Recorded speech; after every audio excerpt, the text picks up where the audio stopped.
Yo, what's up guys, this is Happy Now with another Guild Wars 2 PvP video, this time with another core build, the Power Warrior, with the Axe Shield and Great Sword, and again on the Jin's Domination, which is like not the newest map, but for me it's like kind of new because I haven't played so much Guild Wars in the last days, so it looks like a really interesting map and I already enjoyed it the last time I played here.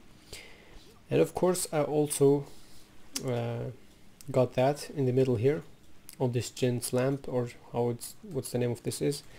You have another point to capture while fighting on the other sides to grant yourself this additional attack to give you another powerful boon. And I just almost forgot to check the enemies. Okay, they have a Scourge and this. Okay, so I can swap this to this one. I'm showing you here the Power Warrior, the core type, because it is really viable in my opinion, and you can do like a lot of things with it. You are some kind of power roamer, you can take 1v1s, team fights and outnumber fights as well. Your main goal should be just to stay alive, of course, deal heavy damage, single burst or AoE damage, it depends on what type of gameplay you like. And let's see what I can do here. Can I maybe stop someone here? Throw my axe, go for another cripple onto this guy. Okay, now we can get this guy really fast here. I activated my quickness. Quickness is going on, and now I can show you here something. Auto attacking this guy. He already used his signet, but he will die here. On my auto attacks he should be dying, yes. I hope he does not stun me. Oh yeah, and now I can stun. Easy going on. Okay, good start for my team. Good start, okay. Now I can go to the other cap. You can see this, the mobility is really nice with the greatsword, and of course you can use your axe F1 and shield bash 4 to get a movement boost a little bit.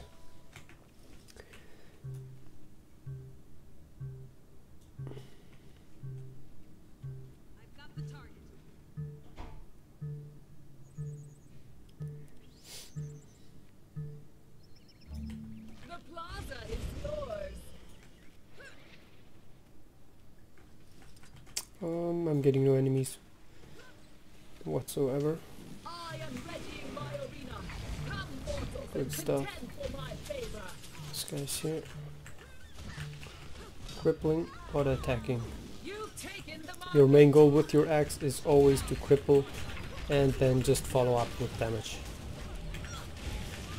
By crippling you just don't let the enemy to get away. F1, heavy single damage. And now my allies should spread out a little bit because they leave my warrior alone there on close. And they can also go for the cap. Oh no, my warrior had support already. Nice. Ah, it's the thief, so the thief can do this. The downside here, which you are not right now seeing because it's an unranked arena game and the enemies are not the best. The downside is here that you won't see that much of a condi players here, because this build is getting hard counter from condis, and I guess also a big part that should be countering this build is weakness. Weakness should be something that just counters this build pretty hard. Okay, this guy should be done if he's not dodging, and he's not dodging. Easy kill. Wow. I like to use rampage, the elite skill, like quite a lot in combination with frenzy and Berserker Stance, especially in combination with this two. You will grant yourself quickness, power and the Berserker Stance resistance, which means enemies can't do anything against you, they just have to run away or block your attacks and hide somewhere to get anything going on there. Let's just try this attack. I can call it. It's like, oh, I can just activate it somewhere, but I have no activation key for it. So I should get an activation key. Yeah, this game is quite boring, I guess. Let's go ahead and try another 1v1. I'm doing unranked arena, guys, because it's off season and I already had quite a few ranked arena games, but they just took like 10 hours to even start. Just blocking a little bit. He will also go for a block. Is he going for the block? He's not going for it, so I just go ahead and kill him. And yeah, it's basically here to demonstrate you the damage output. And don't forget, you can also just dodge onto enemies with your reckless dodges to deal heavy damage, which I will mention a little bit later. Let's see here, a Weaver. I dodge a little bit. He did a nice stun there. Okay, now let's just activate this skill. See what it does. It just seems to be closing the enemies down there. Quickness attack. Yes, the Weaver is dead. No way to sustain this. I need to block first. Nice little blocking. Oh, I have no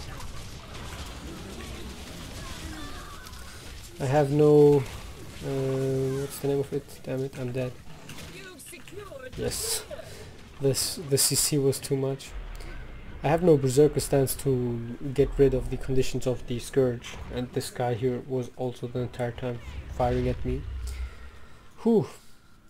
You can see this. I'm gonna show you, of course, the types that how you can play this build, and you also just can see how much sustain you have here. I mean, the enemies are not the best, but it was like a good example here with the stun breaks and what you can do, what else you can do there.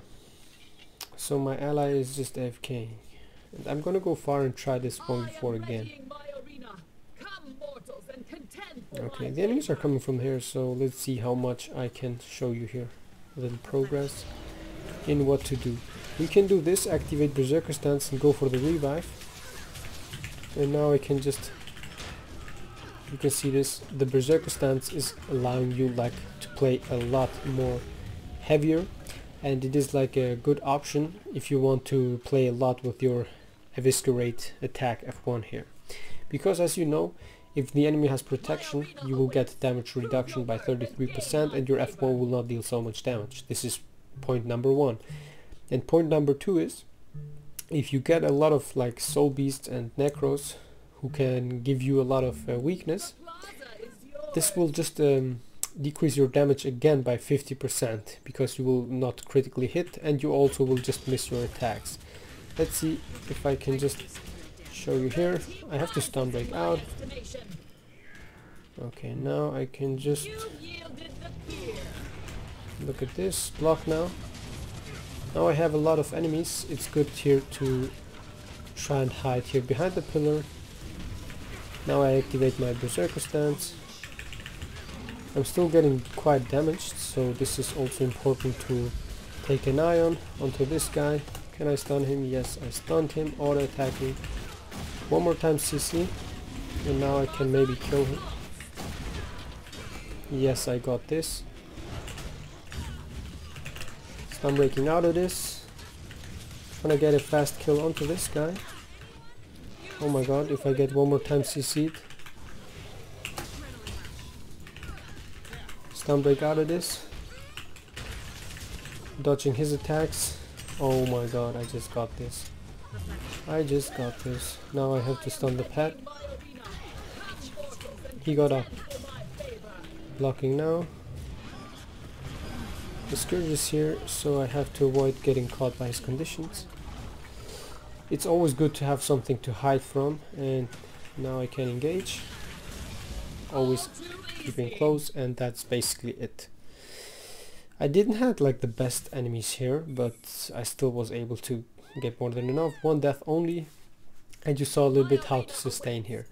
This is by far not one of my best games, because I don't know if I have like not the best enemies. I don't give like my best always, but never mind, it's just a demonstration video to see how to get damage going on, how to sustain a little bit, and how the warrior is played, because I already have done a video about it like a few months ago, so this is like the second video of it.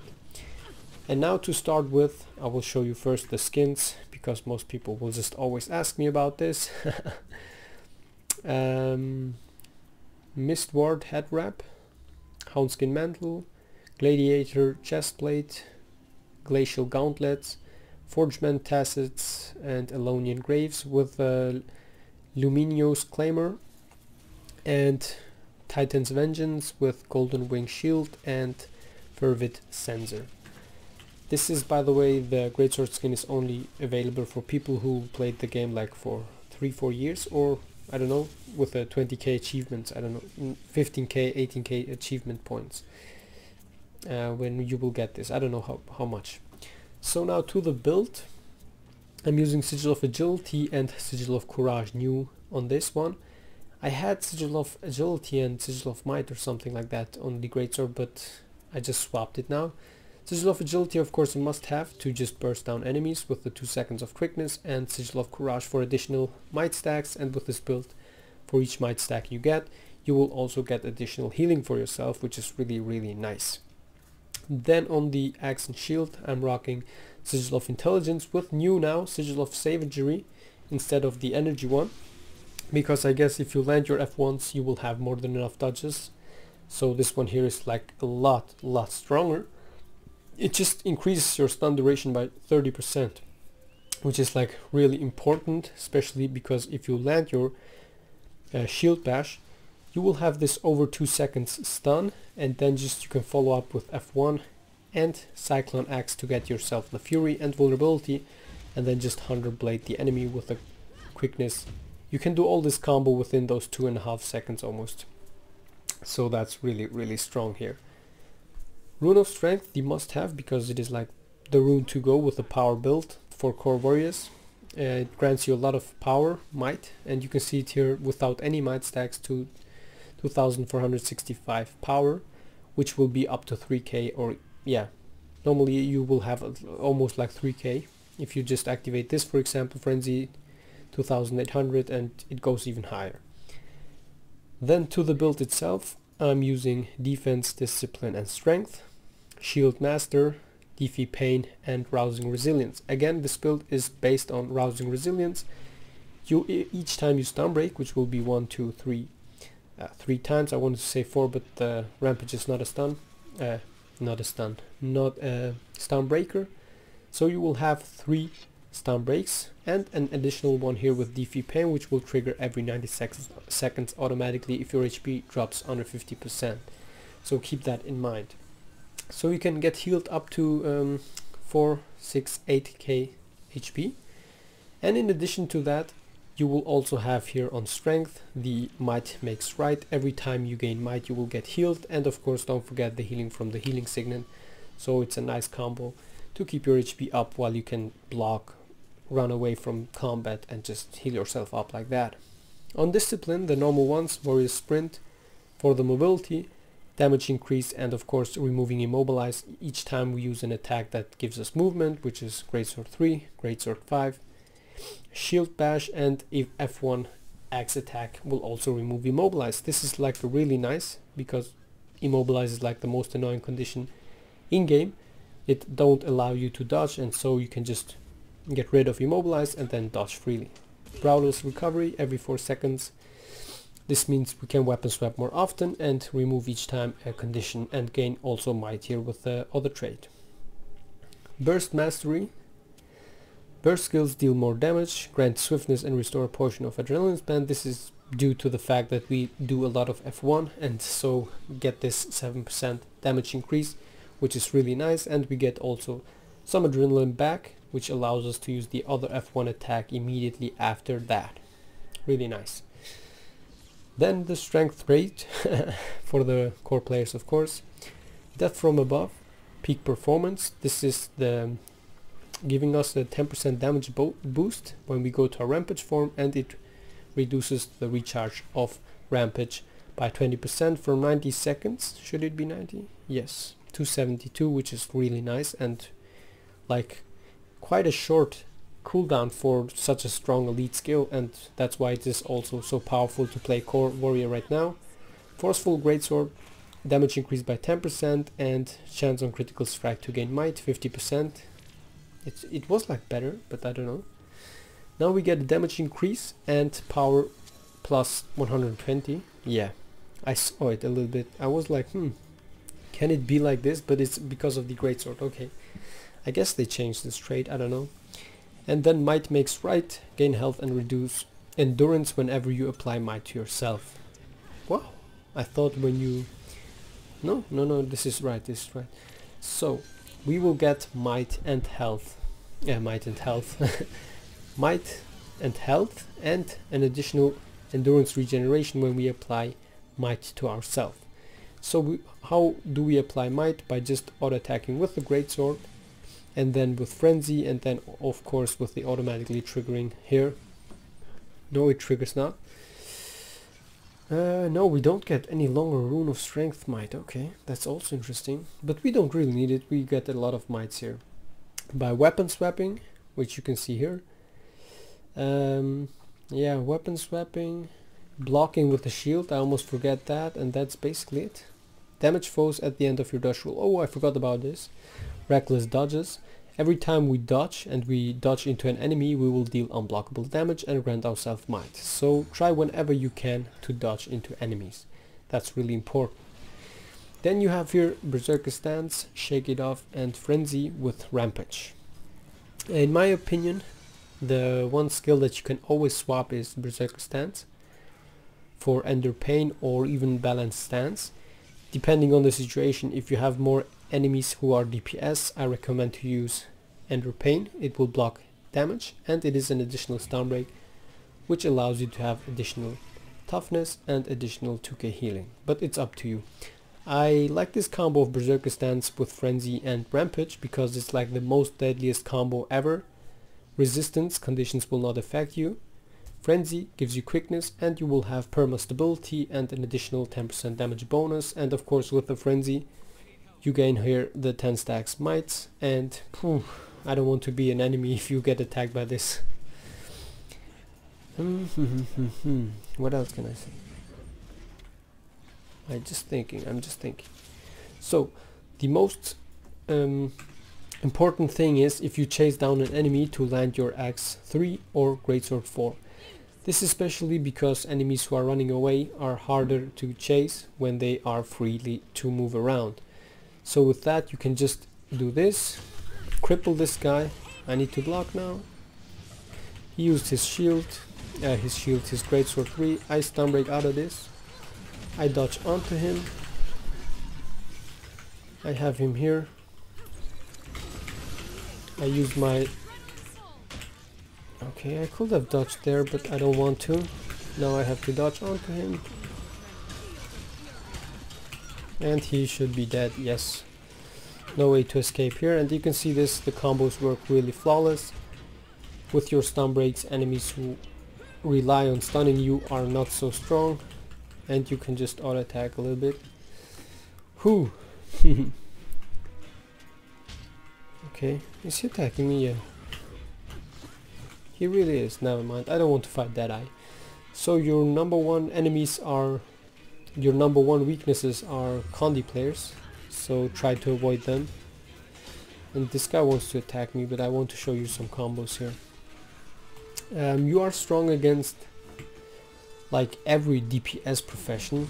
I would say it's really hard, only if you fail I would say, to get killed by a DPS, because you have those stun breaks, you have those blocks, your greatsword allows you to have this mobility to get away from combat, and I don't know what else. I'm just thinking to get something better than just a normal average video. So yeah, the combos, I will show you the combos not here but only golems before I end this video, because I want to make more videos today.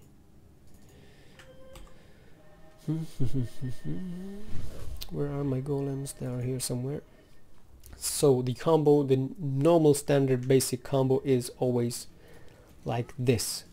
You have a target and your main goal will be just to auto attack and then just to make the enemy dodge. After the enemy dodged, go like this, swap to a greatsword and immediately 100 blades with a wild wind attack, and then just try to get damage and wait for the enemy. It's important to wait for the enemy to dodge, because after enemies dodge you can freely stun them, or they will just waste all dodges, and when they waste all dodges you can just freely attack them and deal heavy damage like that.